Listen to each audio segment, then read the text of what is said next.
pendant la pause, nous sommes ici pour interviewer le philosophe Monsieur Henri Bergson. Son livre qui a été publié l'année dernière, en 1900, qui est le best-seller ici à Paris, avait beaucoup de critiques et le public n'avait pas trop compris le contenu.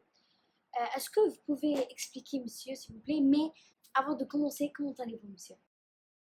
Je vais bien, merci. Eh bien, vous devez être très satisfait des résultats de votre livre. Oui, je dois admettre que c'était très inattendu. Et qu'est-ce que vous a poussé à écrire sur le sujet de l'humeur, du rire et de la comédie? Je n'étais pas d'accord avec les anciens penseurs comme Descartes ou Freud. Le rire essaie sur la signification du comique, mon livre et ma vision de l'humour. Je l'ai analysé comme un être vivant. Vous avez donc cherché à comprendre ce qui rend quelque chose comique et risible.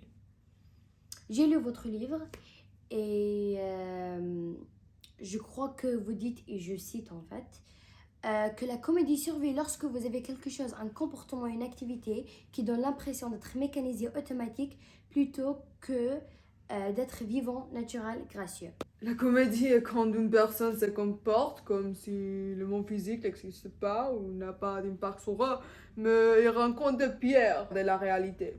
Vous avez l'air d'être un peu confus, n'est-ce pas? Laisse-moi l'expliquer. Il y a trois grandes intrigues comiques. Il y a la répétition, l'inversion et l'interférence réciproque des séries. Ambiant, la répétition. Tenez, monsieur. Ambiant, la répétition. Tenez, monsieur. La répétition, c'est comme tourner en ronde. C'est l'absurdité que c'est comique. Alors, c'est comme un film de Charlie Chaplin, par exemple? Oui, exactement. La deuxième, c'est l'inversion. Donc, Excusez-moi, monsieur, votre repas est là. Ah, merci.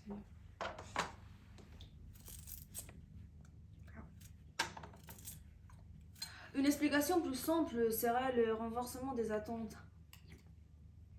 C'est un repas assez intéressant que vous avez là. Pas vraiment. Non, mais il n'est pas normal, il a retiré une carotte. Troisièmement, l'interférence réciproque des séries. D'après ce que je veux, c'est ce qui est le plus difficile à obtenir. C'est quand deux personnes traitent des thèmes similaires de différentes manières. La source de comédie provient de la tension. Nous semblons avoir une intervention. Nous allons apparemment, nous devons couper l'interview car elle a duré longtemps apparemment. Je suis désolée vraiment, monsieur. Je dois être franc, j'étais content que ce soit fini. C'était dur, très impoli, et occupé mon entretien.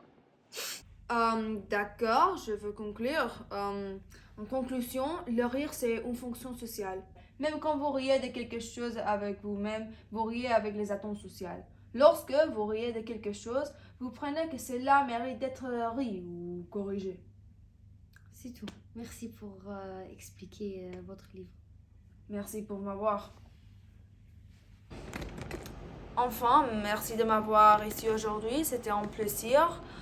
J'espère que vous achetez et vous lisez mon livre. C'est mon point de vue sur la comédie, donc vous pouvez le lire. Et si vous n'avez pas la même opinion sur la comédie que moi, ça n'importe pas, nous sommes tous des philosophes.